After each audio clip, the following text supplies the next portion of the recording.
Bonsoir à toutes et bonsoir à tous et bienvenue sur l'Académie de la Nouvelle Vie. Ce soir, je suis ravie d'accueillir Célestine. Bonsoir Célestine. Bonsoir. Et bonsoir aussi à toutes les personnes qui sont déjà là en direct. Et on se demande d'où vous venez. Vous pouvez le partager dans le chat. Et bonsoir et ou bonjour à toutes les personnes aussi qui vont nous regarder en replay, que ce soit sur YouTube ou sur la plateforme Académie de la Nouvelle Vie. Alors, ce soir, nous allons parler aux femmes, nous allons parler justement de la considération des femmes et en même temps, bien sûr, les hommes sont bienvenus puisque peut-être que d'une part, eh bien, il y a des femmes autour de vous. D'autre part, peut-être selon vos croyances, il y a aussi des mémoires par rapport aux vies antérieures et aux mémoires transgénérationnelles qui sont liées aux femmes et qui peuvent avoir un impact sur vous. Donc, restez aussi avec nous, messieurs, vous êtes les bienvenus. Alors aujourd'hui, on va voir justement comment les croyances limitantes liées aux femmes bloquent justement votre vie. Et oui, parce que les femmes ont été considérées d'une certaine manière ou d'une autre selon notre société, parfois aussi maltraitées.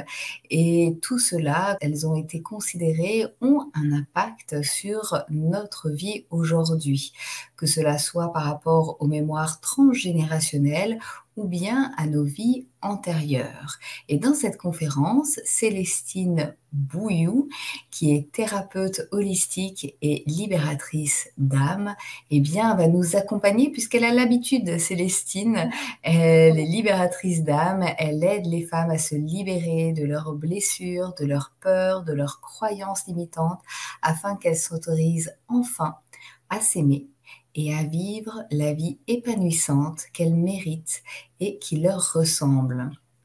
Un beau programme d'accompagnement. En tout cas, Célestine est là ce soir pour nous aider à comprendre comment le traitement des femmes par la société impacte notre vie d'aujourd'hui, de maintenant, comment les croyances limitantes liées au fait d'être une femme eh bien, peuvent aussi bloquer notre vie. Et cette conférence va vous permettre aussi d'avoir les clés pour se libérer de croyances limitantes inconscientes que vous portez en tant que femme et reprendre votre pouvoir et ne plus subir les idées reçues liées aux femmes. Un très beau programme ce soir avec justement la jante féminine à l'honneur. Alors Célestine, avant de commencer dans le vif du sujet, est-ce que tu peux te présenter davantage en quelques mots et puis nous t'écoutons bien sûr pour la suite de la conférence. Oui, donc je suis Célestine, donc thérapeute holistique, et donc je fais différents soins et je me tourne vers vraiment la libération des femmes parce que je me suis rendu compte en pratiquant des soins que la condition des femmes qu'il y a eu pendant des milliers d'années impacte directement nos vies aujourd'hui et nous bloque dans beaucoup de domaines. Donc j'ai à cœur de libérer les femmes, de les aider à se libérer comme moi j'ai pu me libérer de tout ça. Merci Célestine. Alors Oui. pourquoi commençons-nous? Est-ce que nous parlons justement eh bien, de cette condition des femmes à travers les temps ou bien nous partons directement sur les croyances limitantes ou bien peut-être sur les blocages que nous pouvons avoir, comment nous nous en rendons compte dans notre quotidien? Déjà, je voulais parler du fait que pour tous les domaines, donc pour tout le monde, ce que l'on a vécu dans nos vies antérieures ont un impact sur nos peurs, nos blessures et nos fonctionnements, nos conditionnements d'aujourd'hui. Et nos mémoires transgénérationnelles, c'est pareil, puisque les traumatismes et les croyances limitantes de nos ancêtres, quel que soit le sujet, impactent aujourd'hui notre vie et nous bloquent. Et sans s'en rendre compte, on est bloqué par des croyances que l'on a qui sont erronées, qu'on ne croit pas vraiment consciemment, mais qui sont ancrées en nous et qui, malgré nos croyances actuelles, nous bloquent quand même. Donc voilà, de façon Mmh. générale, ça c'est très général et c'est pour tout. Mais pour les femmes, voilà, s'il y a des choses un peu plus profondes qu'on va aborder aujourd'hui. Mmh. Et comment justement ça peut, nous bloquer? Tu dis que ça nous bloque. Alors, en effet, ça peut peut-être, nous bloquer. Comment on le voit dans notre quotidien? Qu'on est peut-être freiné, gêné, qu'on ressent peut-être, une lourdeur? Alors, ça va être par, déjà ça peut être par un mal-être, quand on se sent pas bien, on sait pas d'où ça vient. Quand on a des peurs, on n'arrive pas à faire des choses, on a des blocages, on a des schémas répétitifs qui se présentent à nous dans notre vie, des choses qui coincent tout le temps. On ne sait pas pourquoi, on essaye tout, on ne comprend pas. Et en fait, en allant voir donc, ces mémoires d'autres vies, pour globaliser tout, ces mémoires d'autres vies, et là, on se rend compte en fait que on a déjà vécu ces situations ou qu'on a vécu des choses ou nos ancêtres qui en fait expliquent pourquoi on n'y arrive pas. Voilà, parce qu'on est bloqué pour soit pas revivre quelque chose, soit parce que c'est un fonctionnement qu'on a tout le temps, de blocage et des choses difficiles. Merci. Je te laisse continuer sur ce que tu Oui. as envie de nous partager, ce soir, ce qui est pour toi important.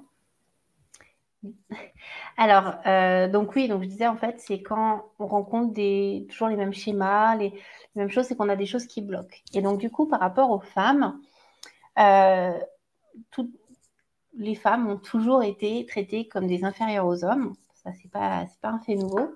Et même si aujourd'hui, il y a une égalité qui est en train de se faire plus ou moins, c'est toujours difficile, malgré les mentalités qui changent, mais parce que quand on prend à titre individuel chaque femme, on a chacune nos blocages. Et des hommes peuvent être confrontés à ces blocages parce que des hommes peuvent avoir eu des vies où ils ont été des femmes avec des traumas que connaissent les femmes. Et donc du coup, aujourd'hui, on est bloqué dans différents domaines de nos vies. Et des fois, on ne comprend pas, on veut avancer. Et là, on se rend compte qu'il y a énormément de blocages. Les principaux blocages, ça va être vie professionnelle, donc réussite professionnelle et au niveau sentimental, même en tant que femme. Donc déjà, surtout au niveau des femmes, en fait, comme ça a toujours été dans la société, dans nos vies d'avant, on a vécu des traumas, on a été maltraités. C'est pour ça qu'après, ils se transmettent. Et dans nos mémoires transgénérationnelles, comme ce sont des choses de la société, alors, et après, les cas par cas, chaque famille a ses vécus, donc il y a les traumas des familles, mais toutes ces idées dans la société que la femme est inférieure à l'homme, la femme doit rester à la maison, la femme doit être au service de son homme, enfin de son mari. La femme n'a pas d'identité, c'est la femme d'eux, la fille d'eux, la sœur d'eux, mais c'est pas elle en tant que personne. Ça, c'est des choses assez générales que je rencontre très souvent, qui sont au niveau des mémoires transgénérationnelles et qui, même si on n'a plus ces idées, sont tellement intégrées depuis des centaines et des centaines, voire des milliers d'années, que ça nous bloque. Et malgré le fait qu'on veut avancer, qu'on veut réussir, on n'y arrive pas. Donc on a ces croyances limitantes qui créent des blocages. Et on est aujourd'hui en 2023, des femmes, on a envie de réussir, on a envie d'avoir une vie professionnelle, une vie sentimentale, une vie personnelle, mais ça coince. Ça coince tout le temps. Et quand on va voir plus en profondeur, on se rend compte qu'on a vécu des gros traumatismes et on a ces croyances limitantes. Donc, je vais vous donner en fait des exemples pour mieux illustrer, parce que je pense que c'est comme ça que ça pourra le mieux se montrer. Par exemple, je vais commencer par la réussite professionnelle. Donc, on est une femme aujourd'hui, on a envie d'avancer, on a envie par exemple de créer son entreprise, d'avoir un poste à responsabilité, on a envie d'avancer, c'est ce qu'on souhaite. Mais ça bloque. Donc, ça bloque comment? Quand on crée son entreprise, ça n'avance pas, ça ne fonctionne pas. On se prend des bides, ça ne fonctionne pas. On veut évoluer dans une entreprise, il y a toujours quelqu'un qui va nous passer devant, ça bloque. On n'arrive pas à avoir l'abondance qu'on souhaite, il n'y a pas moyen. Eh bien, donc, quand on regarde, très souvent dans les mémoires transgénérationnelles, déjà, donc, comme je le disais, les femmes doivent rester à la maison. Les femmes, elles sont là pour soutenir son mari. D'accord. Elle n'a pas le droit d'exister par elle-même. Donc, avoir son entreprise, c'est pas la peine d'y penser. Il faut vraiment qu'elle reste à sa place, derrière les fourneaux, faire la cuisine, faire les enfants, terminer. C'est tout. Même si on sait que c'est plus comme ça pour les femmes. Ça a tellement été ancré dans ces croyances limitantes. C'est des croyances qui ne sont plus dans la société aujourd'hui, beaucoup moins, en tout cas plus en France. Mais malgré tout, étant tellement intégré dans la société pendant longtemps, ça s'est intégré dans nos mémoires tranchées. Et du coup, c'est dans nos cellules, hein, c'est en nous. Et ça nous coince. Donc même si on veut réussir, on est bloqué par ces mémoires qui nous disent « Non, non, toi, t'es une femme. Toi, t'es une femme, tu n'avances pas. » Il n'y a pas moyen, en fait. C'est le fonctionnement. Donc, il y a vraiment tout type de croyances. Mais c'est principalement ça. La femme doit rester à la maison, elle doit faire les enfants, et c'est tout, en fait. Point. Ça, on le retrouve très souvent. Après, au niveau vie antérieure, les traumatismes donc, qui peuvent être liés aux professionnels, ce qu'on retrouve souvent, c'est, donc de façon générale, mais pour donner des exemples pour bien comprendre, les femmes, on peut avoir des gros traumas dans le sens, quand on a réussi quelque chose, eh bien, on a pu tout perdre, par exemple. On a pu être abandonné par son mari, par sa famille, rejeté parce qu'on avait des envies de faire autre chose, on avait des envies de réussite, des envies de ne pas suivre la voie toute tracée, de se marier, faire des enfants, et avec des gros traumas derrière, donc abandonné par sa famille, laissé tomber, accusé à tort de plein de choses pour se débarrasser pour que les gens se débarrassent de nous. On le retrouve aussi beaucoup avec les gens qui ont eu des capacités, qui ont été sorcières. Là, il y a des gros traumas sur la réussite parce qu'on nous dit clairement qu'on ne peut pas être soi-même, sinon on finit sur le bûcher. Donc, on sait qu'en 2023, on ne finit plus sur le bûcher. Mais ça reste ancré parce que ce sont de gros traumatismes. Et donc, on a ces traumas que quand on arrive à réussir, on finit mal. On se fait battre, on se fait violenter, torturer. C'est très dur. Et donc, si on réussit, ou alors le truc de non, mais de toute façon, tu ne peux pas réussir, tu es une femme, tu restes dans ta famille. Ça aussi, on le rencontre aussi beaucoup dans les vies antérieures. Et quand on parle de traumatisme de vie antérieure, souvent ce sont des gros traumatismes qui sont très lourds, qui sont torture, violence, des morts très difficiles. Hein. C'est pas le pays des bisounours, c'est la réalité, c'est ce qui s'est passé. Voilà, c'est vrai que c'était un autre temps, souvent c'est des mémoires assez anciennes. Bon, même si aujourd'hui il se passe encore des choses difficiles, les gens qui peuvent vivre des choses difficiles dans des pays compliqués aujourd'hui, dans leur prochaine vie, vont se retrouver avec ces vies antérieures des vies d'aujourd'hui. Donc en fait, voilà, c'est le schéma qui se répète. Et donc aujourd'hui, quand on a ça, donc soit on est bloqué, on n'y arrive pas, soit on a le schéma qui se répète. C'est-à-dire que si on réussit, on est abandonné, on est rejeté. Soit, donc on ne finit pas battu, torturé, tout ça, mais il y a un problème derrière. Voilà, le schéma qui se répète que quand on veut réussir, il y a un souci derrière. Ou on est abandonné par nos proches, ils nous laissent tomber, voilà. Ou alors, notre âme garde tellement en mémoire ces traumatismes qu'elle dit hé, cocotte, t'es bien gentille, mais la réussite, moi, j'en veux pas parce que tu vas souffrir, parce que c'est ce que tu as l'habitude de vivre. Donc, c'est pas la peine, je vais te planter, tu ne réussiras rien. Voilà. Donc, tant qu'on ne libère pas l'âme, soit elle fera répéter l'échec, les traumas dus à l'échec, soit elle va bloquer. Tout simplement. Comme pour les mémoires tranchées, où c'est tellement intégré, de dire, mais de toute façon, c'est comme ça à la vie. En fait, c'est ça, c'est les vies antérieures. On nous dit, soit elle bloque, soit elle fait revivre la même chose, l'âme. Et au niveau des mémoires transgénérationnelles, c'est ancré, c'est, de toute façon, tu es une femme, tu n'arriveras jamais à rien. Tu es une femme, donc pourquoi tu veux réussir? Tu dois rester à la maison. Tu es une femme, donc arrête en fait, n'y pense pas. C'est pas ta place, la réussite pro. Toi, tu es à la maison, c'est tout. Et être heureuse, n'y pense même pas. On s'en fout en fait, tu es une femme. Voilà, ça, c'est comme une petite voix qui le répète, qu'on n'entend pas, mais qui nous coince. Ça, ce sont les mémoires tranchées. Voilà. Et après, on a aussi ce qui est la réussite, ce qui est au niveau sentimental.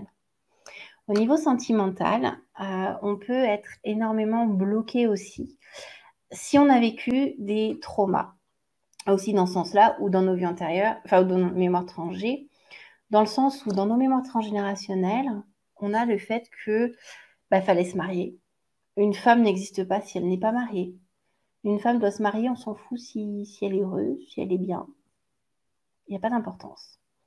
Une femme, en fait, elle n'existe que si elle a un mari. Hein. Sinon, c'est une vieille fille et ça sert à rien, ça vaut rien. Euh, voilà, il y a pas le choix. Donc, ça coince, forcément. Et puis cette idée que de toute façon, on peut être heureuse que si on est marié. On n'existe que si on est marié. Ça, c'est aussi très présent. Par rapport aussi au bonheur à deux, qui peut coincer aussi. Il y a le fait qu'on a pu avoir des ancêtres qui ont été maltraités avec leur mari, qui ont été mal considérés. Voilà. Donc ça s'est mal passé. Et donc là, on a cette idée, pareil, que tu dois être en couple. On s'en fout, tu dois être en couple. Et ou alors, le fait, ça peut être dans les deux sens en fait, de se mettre en couple parce qu'il faut être en couple, peu importe si on est heureux ou pas. Et l'autre sens, dans le sens où, ouais, mais si tu es en couple, de toute façon, tu ne seras pas heureuse parce qu'une femme n'a pas à être heureuse en couple. Tu comprends? Faut pas, en fait. Tu ne seras pas heureuse. Donc, mets-toi en couple si tu veux, mais tu ne seras pas heureuse. Donc, on est freiné à être en couple. Ça, c'est très transgénérationnel aussi. Parce que, suivant ce qu'ont vécu nos ancêtres, bah, il y a cette petite voix très inconsciente hein, qui nous fait penser que la vie, c'est comme ça, en fait. Quand on est une femme, en gros, on n'est rien, quel que soit le domaine. De toute façon, parce que ce sont les idées de la société. Quand on est une femme, on n'est rien. Hein, donc, soit on reste seul, on ne réussit pas, et parce qu'on on vaut rien. Soit on se met avec quelqu'un, mais être heureux, ben, c'est surfait. Donc, voilà. Ça, c'est très transgénérationnel. Ça dépend de chaque famille. Mais du fait que c'était un peu les idées de la société, c'est quand même dans beaucoup, beaucoup de familles. Après, à titre personnel, au niveau sentimental, on peut avoir donc aussi différents types de blocages. Donc, ça reviendra au même. Soit les blocages qui vont nous faire être en couple, quoi qu'il arrive, même si on n'est pas heureux, parce qu'il faut être en couple. Ou alors, ce qu'on rencontre énormément, des gens qui ne vont pas arriver à être en couple, ou quand ils sont en couple, ça ne fonctionne pas. Et il y a beaucoup d'échecs, et on ne comprend pas pourquoi. Mais parce qu'en fait, bon, après, il y a du cas par cas, dans le sens où ça dépend de la personne avec qui vous êtes en couple, évidemment. Mais en tant que femme, on a aussi des gros traumas. Donc, pareil, où on a eu des maris violents, des mariages forcés, des viols conjugaux, des choses très difficiles, très lourdes, très, très compliquées qui ont été faits en couple, où on a des gros traumatismes de vie de couple qui fait que bah, c'est compliqué. C'est compliqué de se mettre en couple, c'est compliqué d'arriver à faire confiance et on coince parce qu'on a peur que bah, soit on va se faire abandonner, soit on va être rejeté. Si on se met en couple, on va pas être heureux. Parce que pareil, il y a aussi, alors c'est très contradictoire avec la vie professionnelle, mais parfois on a les deux, dans le sens où si on réussit, bah, c'est pas bien parce qu'on est une femme, on n'a pas le droit. Mais en même temps, de l'autre côté, on a envie d'être en couple. Mais si on est en couple, on n'a pas le droit d'être indépendante. Parce que quand on est en couple, bah, on n'est plus soi-même, on perd son identité. Donc, ça bloque les relations. Et des fois, on se dit, mais je comprends pas, moi, j'y arrive pas. Les autres, ils sont en couple, ils sont bien. Alors, les gens ne sont pas forcément heureux, pas croire tout ce qu'on voit. Mais ça coince. Et bah là, c'est qu'en fait, on a des gros blocages qui nous empêchent, parce que par peur d'eux, on n'y va pas. On ne veut pas risquer de revivre ça. Donc, c'est toujours le même principe. Hein. L'âme, elle retient ou elle fait revivre les mêmes schémas. Donc, les personnes qui vont retomber sur des personnes, enfin, sur des hommes, enfin, être en couple où ça se passe très mal. Voilà, on parle comme les femmes battues. Bah, en fait, voilà, c'est que probablement, elles ont déjà vécu ce type de schéma d'être enfermées avec des gens, avec des hommes qui leur font du mal. Mais elles y retournent, elles y restent, ne pensant pas mériter mieux. De façon générale, les femmes, quand il y a ces gros blocages hein, qui viennent vraiment de la société et qui après, c'est du cas par cas dans les familles et à titre individuel, il y a ce truc de les femmes ne méritent pas.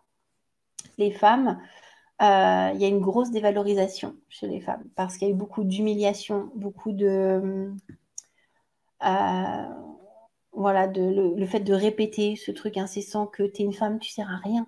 T'es une femme, t'es nulle. T'es rien que bonne à faire à manger, t'es rien que bonne à faire le ménage et à faire un enfant. Et encore, hein, t'es gentille, tu nous fais un garçon. Parce qu'il n'y a que les garçons qui comptent, hein, les héritiers. Et même si c'est des choses d'un autre temps, d'une autre époque, bah ça reste. Et c'est encore hyper ancré en nous aujourd'hui. Et aujourd'hui, on se retrouve dans des situations où on n'arrive pas à avancer. Pareil, le fait simplement, sans être spécifique sur la vie sentimentale ou la vie professionnelle, on peut ressentir un mal-être, on ne sait pas pourquoi. Mais pourquoi je me sens pas bien, je m'aime pas, ça va pas, je me trouve pas bien dans mon corps, je suis pas heureuse. J'ai tout pour être heureux, je suis en couple, j'ai un bon travail, je comprends pas, je suis pas bien. Mais oui, mais si dans tes vies antérieures, tu as toujours été dévalorisé, si dans tes vies antérieures, on t'a toujours mis dans la tête que tu n'étais rien parce que tu es une femme, eh bien, tu le penses. Tu penses que tu n'es rien parce que tu es une femme. Parce que tu as vécu des gros traumas que tu ne retrouves pas dans cette vie. Parce que oui, il y a les schémas répétitifs et les choses qui coincent. Mais il y a aussi le fait qu'on peut avoir des gros traumas de vie antérieure. Les mémoires tranchées viennent appuyer dessus. Mais ici, on n'a rien vécu de difficile. Et pourtant, on les porte et on est quand même bloqué alors qu'on ne les a pas vécus là. Mais ils sont tellement en nous, imprégnés en nous, qui nous coincent et du coup qui créent un mal-être qui est incompréhensible que de l'extérieur, et on peut ne même pas oser dire qu'on n'est pas bien parce que de l'extérieur, on dit mais qu'est-ce que tu dis toi? T'as vu ta vie? T'as une belle vie, de quoi tu te plains? Bah en fait, je suis pas bien. Bah en fait, il y a un mal-être intérieur et aucun mal-être n'est à négliger parce que s'il y a un mal-être, il vient de quelque part. Et s'il vient pas de traumatisme, s'il vient pas de choses ici, c'est qu'il est au niveau de l'âme, donc beaucoup plus ancien, et qu'il n'est pas négligé parce qu'il a traité. Et beaucoup de femmes ont du coup cette dévalorisation sans forcément savoir pourquoi. Parfois, ça se revit et parfois non, et on ne sait pas pourquoi. Mais parce que une femme est nulle, une femme ne sert à rien, et ça reste très ancré, même si on ne le vit pas, même si on ne nous le dit pas, on l'a en nous. Et ça peut aussi se transformer, se mettre au niveau du corps. Une femme, alors je suis assez bien passée pour en parler, parce que moi je suis curvy, hein, je suis ronde, même je peux dire je suis grosse, c'est pas un gros mot. Et tout ça pourquoi? Parce que oui, j'ai vécu des traumas dans mes vies antérieures, dans cette vie pas tellement, mais j'ai vécu des traumas qui m'ont fait mettre une carapace. Donc le corps nous parle aussi de nos traumas aussi que l'on a. Donc ça peut être par le corps le fait d'être grosse, le fait d'être trop maigre. J'ai aussi, j'ai la blinde, hein. J'ai aussi du psoriasis sur beaucoup de parties de mon corps. C'est aussi une protection pour éloigner des gens, alors que je n'ai jamais vécu spécialement d'agression, de choses difficiles dans cette vie. Mais j'en ai vécu dans d'autres vies. Et j'ai des blocages aussi de vie antérieure que je traite, bien sûr, parce que c'est ce qui permet d'avancer. Mais le corps nous donne aussi des informations sur ce qui ne va pas, sur le fait qu'on se bloque. Et aussi, il y a un sujet pour les femmes qui est assez important à aborder, c'est aussi le sujet des enfants. Parce qu'une femme, pour être complète, doit avoir des enfants. Ça, c'est clairement une idée de la société, donc beaucoup dans le transgénérationnel. Mais on ne peut pas forcément toujours avoir des enfants. Et pourquoi? Eh bien, très souvent, en cas de stérilité, il y a la stérilité physique, voilà. Mais souvent, ça ne vient pas de rien.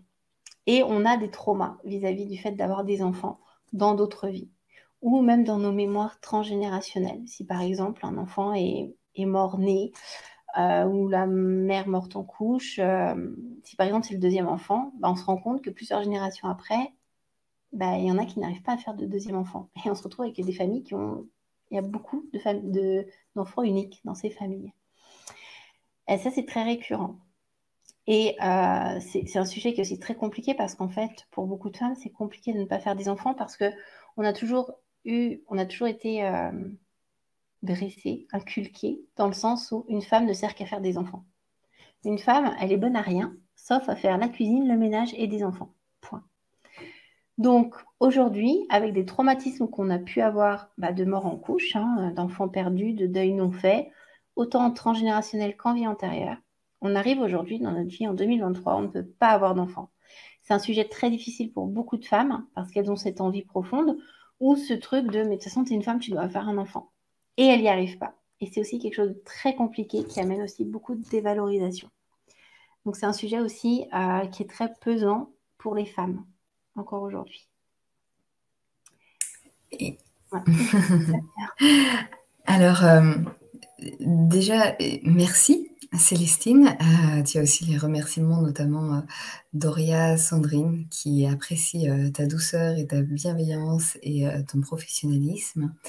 Euh, J'ai presque envie de poser la question aux personnes qui sont là, s'ils ont aussi envie de partager avec nous justement ce qu'elles ressentent par rapport à ce que tu dis. Est-ce qu'elles aussi, elles se sentent peut-être freinées, bloquées?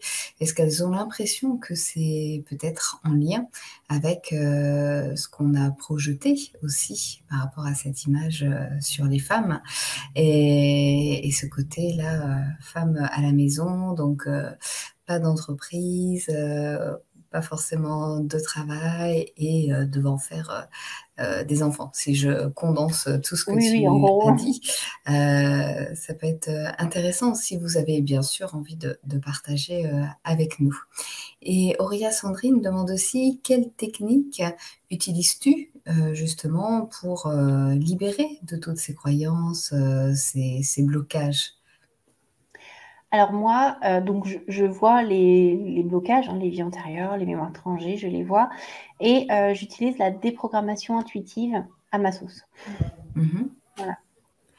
Est-ce que tu peux nous en dire davantage? En fait, je vais rebondir tout de suite aussi Oui, oui. sur l'atelier que tu nous proposes, donc mardi prochain, le 4 juillet à 20h30. Et cet atelier, je le rappelle, mais sera aussi en replay. Eh bien, tu nous proposes un soin justement de déprogrammation céleste où tu vas faire ce soin collectif de déprogrammation pour nous permettre de déprogrammer les peurs, les blessures, les croyances limitantes liées au fait d'être une femme et aussi libérer les traumatismes karmiques et les mémoires transgénérationnelles, toujours par rapport à la condition des femmes qui aujourd'hui peut peut-être bloquer votre réussite ou votre bonheur. Voilà ce que tu nous proposes. Est-ce que tu peux nous en dire un peu plus? Alors, en fait, c'est donc ça sera un soin collectif, l'atelier, où en fait, donc je vais faire donc de la déprogrammation intuitive, donc déprogrammation céleste, où en fait, je vais aller déprogrammer tout ce qui est croyances limitantes et donc ce sera du collectif, donc en fonction du groupe, il peut y avoir des mémoires, des choses qui vont ressortir afin d'être libéré, de libérer sur le groupe toutes ces croyances qui peuvent vous bloquer aujourd'hui, à titre individuel, hein, qui sont en lien avec j'ai envie de dire, avec votre condition de femme, enfin, le fait d'être une femme et tout ce qui peut coincer à ce niveau-là. C'est un soin énergétique? Est-ce qu'on Oui, pourrait appeler ça comme ça? oui, oui, oui, c'est un soin de C'est libération en fait. d'accord.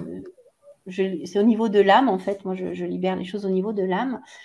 Euh, Et en fait, je déprogramme pour reprogrammer tout ce qui coince, tout ce qui fait que bah, aujourd'hui, ça coince.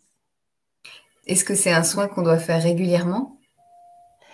Alors, une fois que les choses sont enlevées, sont déprogrammées, quand c'est déprogrammé, c'est déprogrammé. Mais parfois, c'est tellement profond qu'on peut traiter une thématique, un thème précis. Donc là, ça sera assez large, hein, parce que c'est sur les femmes en général et ça sera aussi en fonction des personnes qui sont dans le groupe. Et du coup, ça sera donc voilà une libération plutôt générale. Après, c'est bien de faire aussi sur des thématiques précises parce que de façon générale, on ne va pas en profondeur, mais ça permet voilà, de libérer déjà, de faire le gros coup de balai en fait. Si par exemple la maison elle est en désordre, le gros coup de balai, voilà, général. Donc, si vous avez envie de passer le gros coup de balai, que vous sentez l'élan, c'est mardi prochain, le 4 juillet. Je vous ai mis le lien dans le chat pour les personnes qui sont en direct et vous retrouverez ce lien pour vous inscrire à cet atelier juste en dessous en description sur YouTube lorsque vous allez regarder cette conférence en replay. Et puis tout en bas sur la page de l'Académie de la Nouvelle Vie.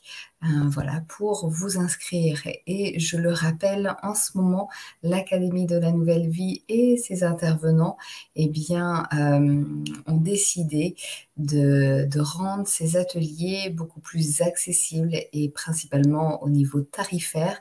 Donc, profitez-en. Voilà, c'est quasi moitié prix. Et donc, pour vous inscrire à l'atelier, en sachant qu'il est en replay, et que vous pourrez le télécharger ce soir. Mélanie nous partage un point de vue, en tout cas son expérience de vie. Elle dit totalement d'accord sur l'infertilité. Je suis en PMA, je sais que j'ai envie d'être maman et je suis triste de ne pas y arriver. Mais la société et ses attentes jouent énormément dans mon mal-être. Oui, bah, Mélanie, je la connais. Et en fait, c'est ça, c'est qu'en fait, il y a une pression sociale. Il y a une pression de bah, c'est quand c'est quand vous faites un enfant. C'est bon, là, ça fait 15 ans que vous êtes ensemble, vous êtes mariés, il arrive quand l'enfant? Et c'est très compliqué parce qu'on n'a pas forcément envie de dire qu'on n'y arrive pas. On peut aussi avoir le choix, le droit de ne pas vouloir d'enfant, mais assumer le fait de ne pas vouloir d'enfant, c'est très difficile. Bah, je vais partager mon expérience. C'est que moi, je ne peux pas vraiment en avoir, ou si j'en voulais, il me faudrait PMA et compagnie. Et la facilité pour moi est de dire, mais je ne peux pas en faire. Au lieu de dire, je ne veux pas avoir d'enfant. Alors, je ne veux pas l'occasion, enfin, je ne peux pas, donc je ne veux pas. Et pour ne pas avoir à se justifier, c'est très facile et c'est triste, hein, mais la pression est tellement importante au niveau de la société qu'on n'a même pas le droit de faire ce qu'on veut de son corps, hein. On est une femme, on doit faire un enfant. Et quand on n'y arrive pas, bah, c'est limite, on a des reproches. C'est de notre faute. Alors que pas du tout, pas du tout. C'est un fait, c'est médical. On a enfin, on a des traumas aussi derrière suite à ça, mais là aujourd'hui, vraiment, c'est pas consciemment, c'est pas on se dit, allez hop, bon bah allez, je vais faire des enfants, mais non, allez, c'est bon, je vais être stérile, je vais partir en parcours PMA, ça va être bien sympa. C'est pas un choix, et la société nous met tellement une pression là-dessus que c'est extrêmement difficile, et les gens s'en rendent pas compte. Ils se rendent pas compte de la difficulté du parcours PMA pour une femme. Et les gens sont très maladroits. Donc, il y en a certains, enfin, ils se rendent pas compte parce que bah, tu es une femme, tu dois faire un enfant. Mais ils se rendent pas compte de la douleur que c'est de ne pas pouvoir en faire quand on en a envie. Et ça vient accentuer un mal-être qui est très important. Et c'est très dur à vivre. Mais c'est parce que dans la société, une femme doit faire un enfant. Point. La stérilité, non, en fait, continue. Enfin, à un moment donné, ça va marcher. Ça marchait pour les autres. Pourquoi ça ne marcherait pas pour toi? Bah non, c'est compliqué. Et quand on est dans cette situation, on attend plutôt du soutien de son entourage plutôt que de rabâcher et nous rappeler, nous remettre en pleine figure qu'on ne peut pas avoir d'enfant et que c'est un manque qui est compliqué à vivre au quotidien. Est-ce que tu penses que peut-être ce qu'on peut percevoir comme attente, pression de l'extérieur, que ce soit de l'environnement, de la société dans un sens plus global, mais souvent en fait on a voilà, à faire à des collègues, à des amis, à de la famille, à notre entourage proche qui peuvent nous dire certaines choses. Est-ce que tu penses que c'est pas aussi en écho justement avec parfois, enfin une partie en écho avec aussi ce qui est peut-être blessé, bloqué en nous, justement, ce qui n'est pas encore apaisé. Et pas complètement. C'est-à-dire que les gens vont venir appuyer là où ça fait mal. Mm. Et l'exemple, bah, j'ai encore pu remarquer ce week-end, enfin, à titre personnel. Donc, moi, je suis grosse, d'accord, et je n'ai jamais été victime de grossophobie. Pourquoi? Parce que pour moi, mon corps n'a jamais été un problème. Mon psoriasis, on va m'en parler, c'est pénible, mais voilà. Parce que pour moi, ça n'a jamais été ça le problème. Ça n'a jamais été le problème de mon véritable mal-être. Donc, on ne m'a jamais fait de réflexion sur le fait que je suis grosse. On n'a jamais été méchant avec moi. Je connais d'autres personnes aussi grosses qui, elles, ont vécu du harcèlement, ont vécu des choses très difficiles parce que c'est leur blessure, parce que c'est ce qui leur fait mal. Donc, on vient appuyer là-dessus. Donc, moi, c'était sur d'autres choses, parce que c'est d'autres choses qui me faisaient que j'étais mal. Et quand on veut avoir un enfant et que c'est difficile, que ça vient appuyer sur nos blessures, eh ben, c'est là-dessus que les réflexions, on va se les prendre et ça va nous faire du mal. Parce que la même personne va faire une réflexion, par exemple, deux personnes. On peut prendre l'exemple, il y a deux personnes qui veulent avoir par exemple, deux personnes grosses, deux femmes grosses, deux personnes qui ne peuvent pas avoir d'enfants, deux personnes qui essayent d'avoir un enfant, deux personnes. Il y en a une, c'est le fait de ne pas avoir d'enfant qui va être difficile, et l'autre, c'est le fait d'être grosse. Celle dont c'est difficile le fait d'être grosse, elle va se prendre des réflexions là-dessus. Mais on ne lui parlera pas trop du fait qu'elle n'a pas d'enfant. La personne dont la difficulté, ce qui est dur pour elle, c'est de ne pas avoir d'enfant, on va lui parler que de ça et on ne va pas lui dire oh mais t'es grosse. Voilà. Parce que les gens, enfin en fait, les gens appuient sans faire exprès, mais ils viennent nous parler de ce qui nous fait mal au fond. Donc quand on a un sujet qui revient, c'est parce qu'en fait, en soi, alors c'est dur hein, ce que je veux dire, c'est pas de notre faute, c'est pas fait exprès, mais comme les personnes harcelées, bah, c'est des personnes qui ont déjà un mal-être de base et on vient appuyer dessus. Donc, c'est absolument pas de leur faute, mais c'est les harceleurs, les pervers, ils ont le radar, ils sentent, hein, ils ont le nez très affûté là-dessus, ils savent où il faut aller piquer pour faire du mal à la personne. Et c'est pas fait exprès, ça n'a pas forcément des pervers, des personnes méchantes, des fois ça part de la bienveillance, mais ça fait mal, parce que ça vient taper nos blessures, taper ce qui coince, et là où on n'est pas bien. Oui, d'ailleurs, Annie nous partage aussi son témoignage, c'est-à-dire qu'Annie dit je n'ai jamais souhaité d'enfant et je n'ai pas ressenti de pression sociale. Alors, bien sûr, entendons-nous bien là-dessus, c'est que chacun va ressentir des choses différentes. On ne dit pas que dans les faits, il n'y a pas des personnes qui font des remarques, etc. Mais c'est vrai que le ressenti d'une personne aussi à une autre, selon ce qui arrive en face, même des fois les mêmes remarques, va être très différent à l'intérieur.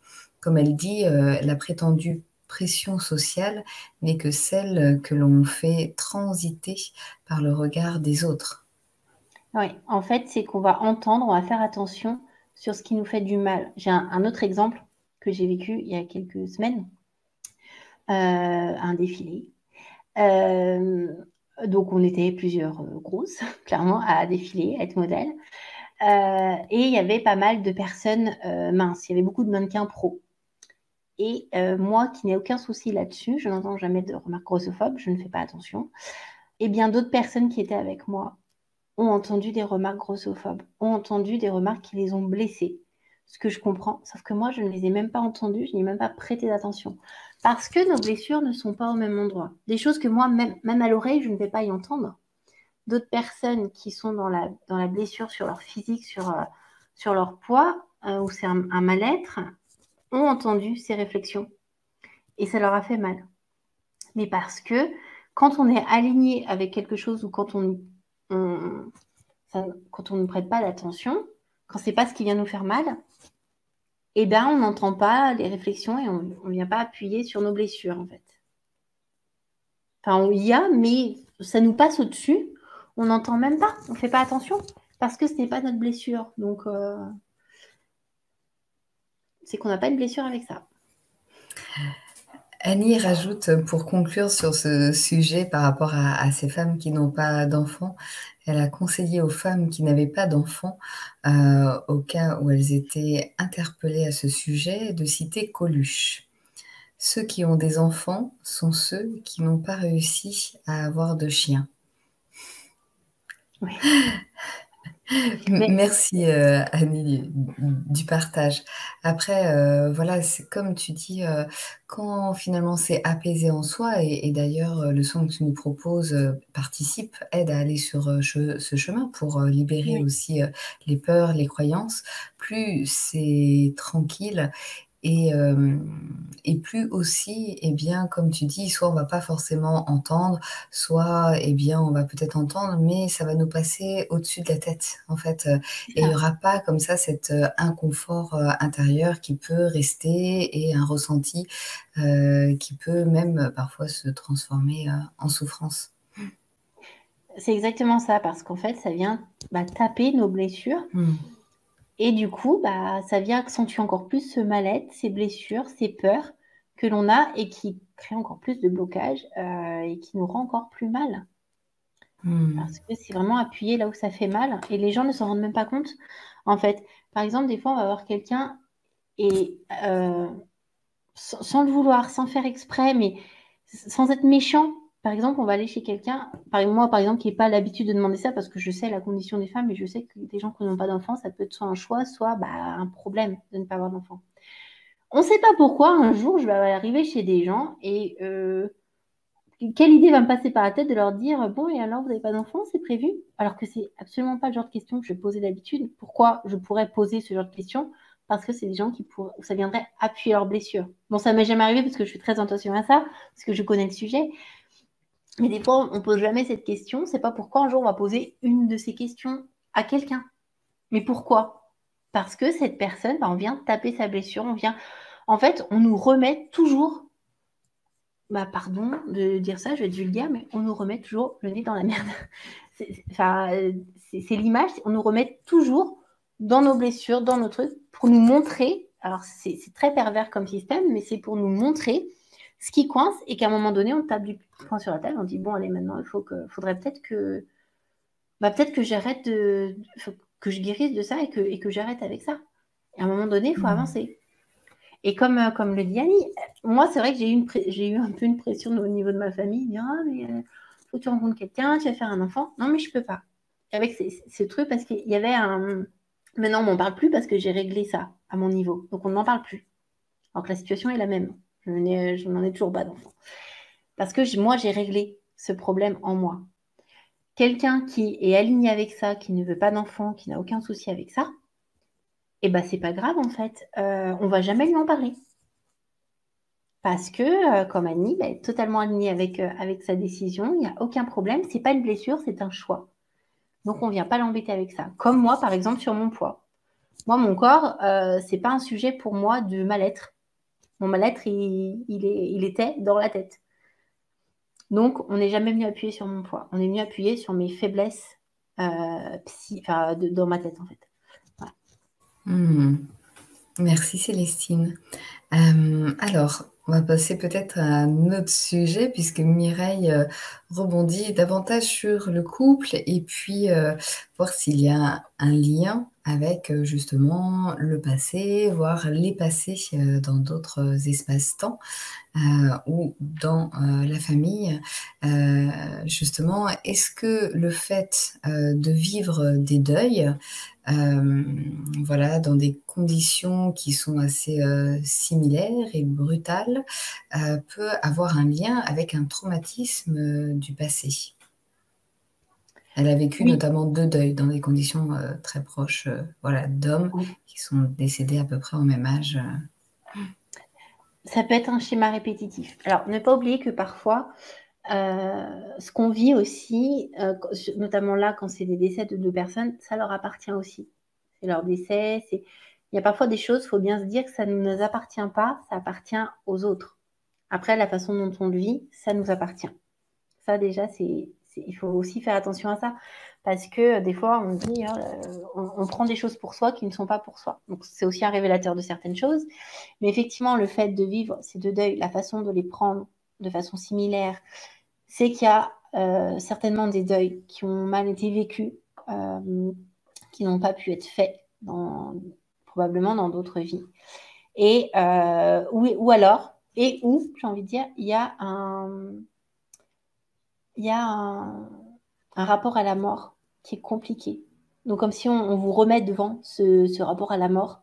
Euh, et si c'est difficile, ces deuils, c'est parce qu'il y a un rapport à la mort très compliqué qui serait à voir, à régler, parce que c'est possible du coup de, bon, peut-être pas de revivre un deuil, mais parce qu'un deuil, ça ne peut pas, c'est pas forcément le décès d'une personne. Ça peut être un changement de situation que l'on vit comme un deuil, enfin, qui est souvent à traiter comme un deuil, à mon sens. Euh, mais ça peut être effectivement des choses non réglées, et notamment en rapport à la mort, pour ce sujet particulièrement. Hmm. Merci Célestine. Comme dit Monique, pour être tranquille avec l'extérieur, il faut mettre de l'ordre à l'intérieur. C'est ça, c'est que tout part de Hmm. nous. Et en fait, la façon dont on prend les choses, ça vient vraiment de nous, de nos blessures, parce que face à la même situation, deux personnes vont réagir totalement différemment. Comme je disais dans mon histoire de défilé, euh, on était ici, les réflexions, ce qui s'est passé autour, on n'a pas toutes vécu pareil, parce qu'en fait, on l'apprend en fonction de nous. Mais comme pour toute situation, la façon, et de façon générale, c'est pas que pour les femmes, toutes les situations que vous pouvez vivre, il faut bien vous dire que la façon dont vous la prenez, ça en dit sur vous, sur vos blessures, sur où vous en êtes, si vous avez envie de faire un travail de guérison. Ça vient toujours appuyer sur des choses et en fait, en analysant un peu, il n'y a pas besoin de faire un grand travail d'analyse, mais ça vient toujours dire un truc qui coince, un truc qui ne va pas, ce qui nous perturbe, ce qui va nous faire mal ou ce qui nous embête ou ce qu'on remarque, ça vient toujours appuyer un truc en soi, même si c'est le comportement des autres. Et ne pas oublier du coup que les autres agissent pour eux par rapport à eux, et nous, on agit par rapport à nous. Donc les gens, eux, ils réagissent par rapport à leurs blessures à eux. Des fois, on va dire, mais je comprends pas, pourquoi tu réagis comme ça, toi? Alors, franchement, moi, j'aurais jamais dit ça, j'aurais jamais fait comme ça. Mais parce que la personne agit en fonction d'elle. Et que vous agissez en fonction de vous. Et ça, c'est pour tout, en fait. Et les gens, dans leur comportement, c'est en fonction d'eux. Voilà. Et après, bah, si ça vient nous piquer, si ça vient nous titiller, c'est qu'on a quelque chose à régler en nous. Et après, du coup, c'est vrai que quand on règle des choses à l'intérieur, eh ben, l'extérieur, notre vie extérieure change. Et si on reprend les thèmes professionnels, sentimentaux, pour les femmes, quand on règle ces choses-là, eh ben, autour de nous, les choses se mettent en place, c'est fluide, et on ne revit plus les mêmes choses, et les choses à l'extérieur, même les gens qui ont un comportement avec nous, les gens qui, pourtant, eux, ne font pas de travail sur eux, mais vu que nous, on travaille sur nous, on évolue, eh bien, le comportement des autres en face va évoluer envers nous. Et ça, alors des fois, c'est pas grand-chose. C'est des petites choses des fois, mais ça fait du bien parce que les gens ont un meilleur comportement et nous traitent mieux parce que nous-mêmes, on se traite mieux parce que on guérit ce qui est coincé. Merci Célestine, tu as les remerciements notamment de Mireille, d'Auréa Sandrine, d'Annie, voilà, qui dit tout juste Célestine. Super. Merci en tout cas à vous toutes de participer et d'échanger, de partager vos points de vue et vos questions. Merci, c'est ça aussi qui crée cette conférence. Alors, on arrive tranquillement sur la fin de la conférence. On a encore un petit peu de temps. Est-ce que tu souhaites rajouter des choses en particulier justement par rapport à ces libérations, comment aussi ça peut nous aider dans notre vie pour débloquer ces croyances?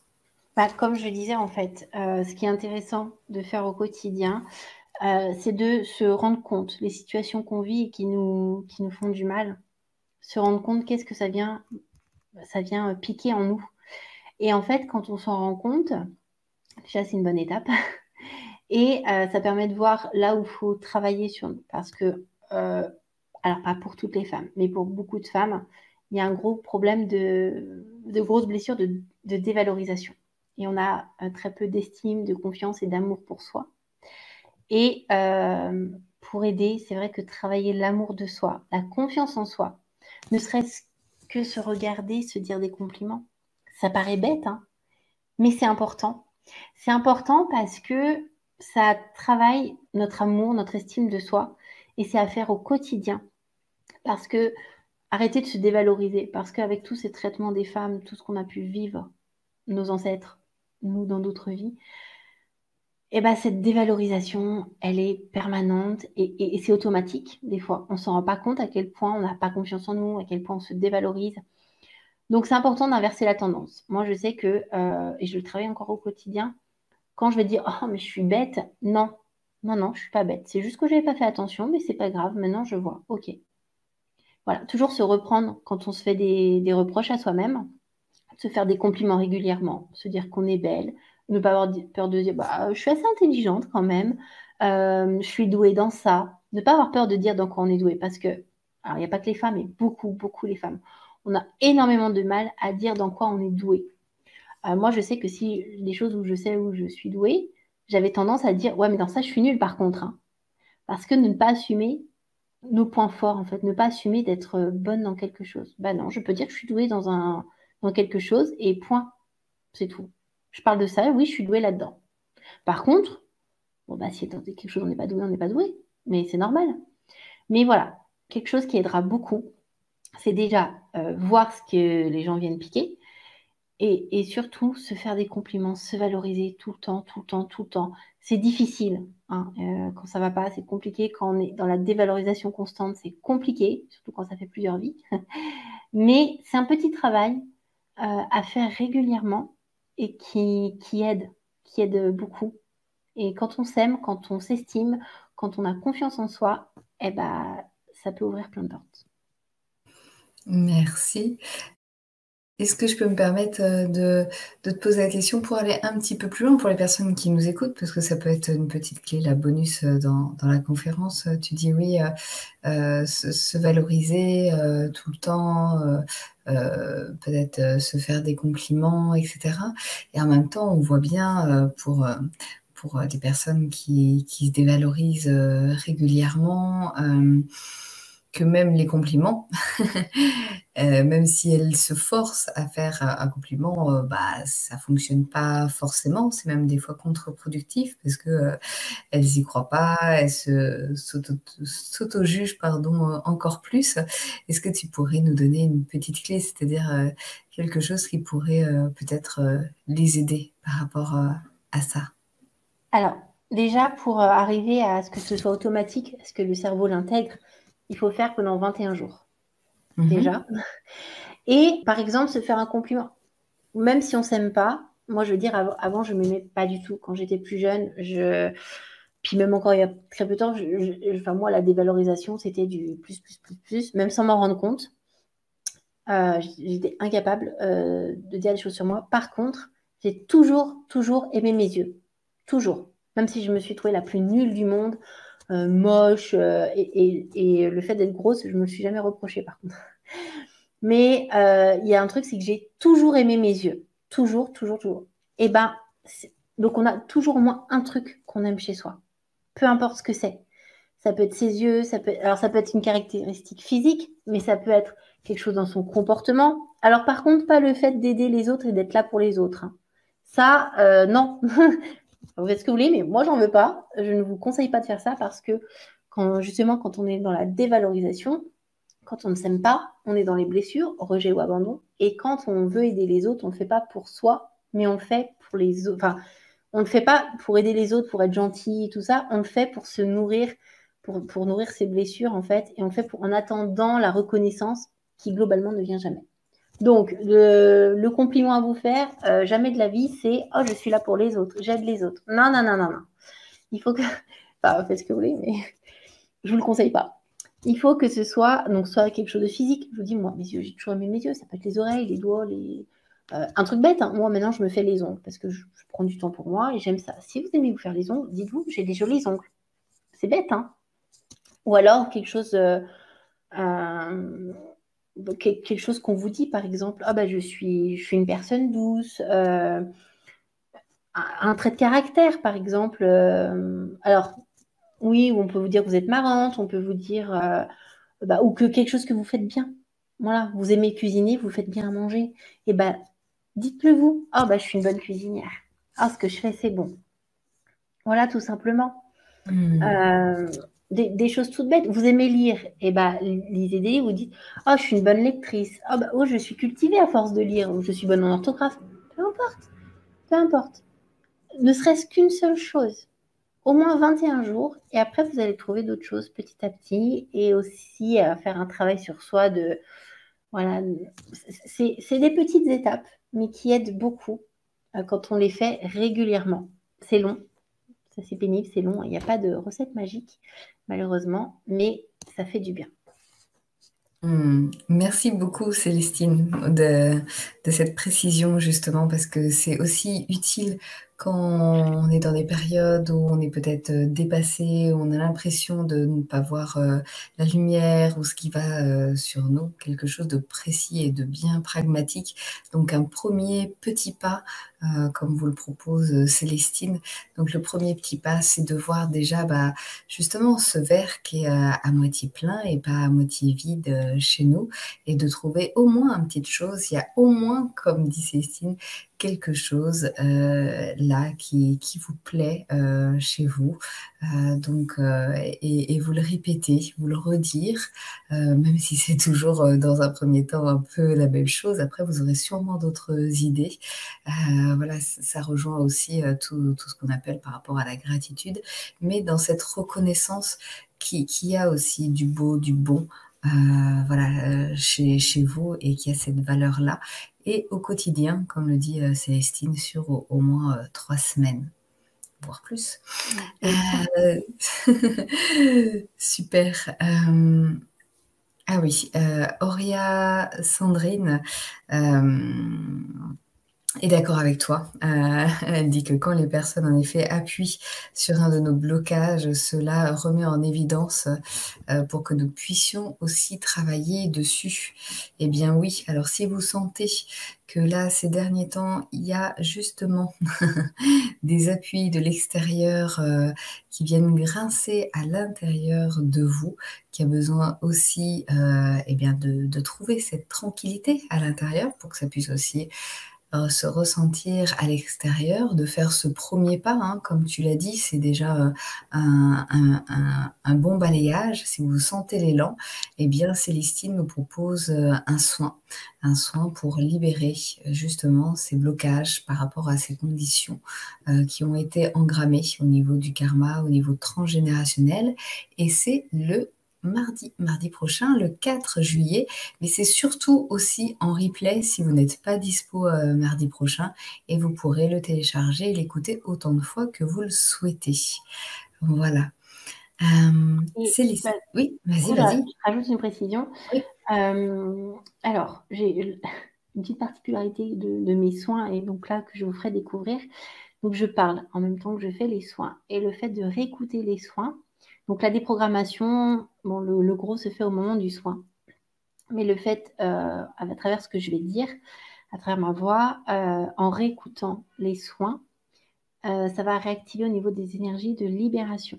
Voilà. Donc, refaire le soin, bon, la première fois, ce sera le plus gros, on va dire, mais après, ça peut permettre aussi de libérer d'autres choses qui remonteront entre deux écoutes et qui pourront vous permettre de libérer un petit peu plus. Voilà. Alors, je répondais aussi, excusez-moi, à quelqu'un dans le chat. Sachez, pardon, que cette conférence est aussi en replay. Donc, vous allez pouvoir la regarder un peu plus tard, que ça soit sur YouTube ou sur l'Académie de la Nouvelle Vie. Et sur YouTube, si vous n'êtes pas encore abonné à la chaîne de l'Académie de la Nouvelle Vie, vous pouvez le faire justement pour être alerté, averti de tous les nouveaux replays qui sont mis en ligne lorsqu'ils le sont. Voilà. Voilà pour ces petites informations techniques. Célestine, si ça te va, nous allons conclure la conférence et je vais te laisser le mot de la fin. Euh, eh bien, je vous remercie déjà d'avoir été là. J'espère avoir pu vous apporter des informations, des déclics, des compréhensions sur des choses que vous pouvez vivre sans forcément comprendre pourquoi. Voilà, donc si ça a pu vous aider, eh bien, j'en suis ravie. C'était le but. Merci beaucoup Célestine pour ton partage, pour cette douceur aussi de partage. Et merci à vous tous là en direct pour aussi vos partages, vos retours, vos questions. Ça fait plaisir avec plaisir de vous retrouver le 4 juillet avec Célestine pour ce soin. Annie te remercie, Mireille aussi, Mercedes aussi. Ah, c'est gentil. Merci à vous tous. Et puis, ça continue, ça continue. On vous souhaite une excellente soirée, une très belle continuation dans la légèreté aussi de votre vie, autant qu'elle puisse être. Et si vous avez besoin de rajouter encore plus de liberté et de légèreté, eh bien, vous savez maintenant que c'est le 4 juillet. Et en attendant, on vous embrasse. À bientôt. À bientôt. Au revoir.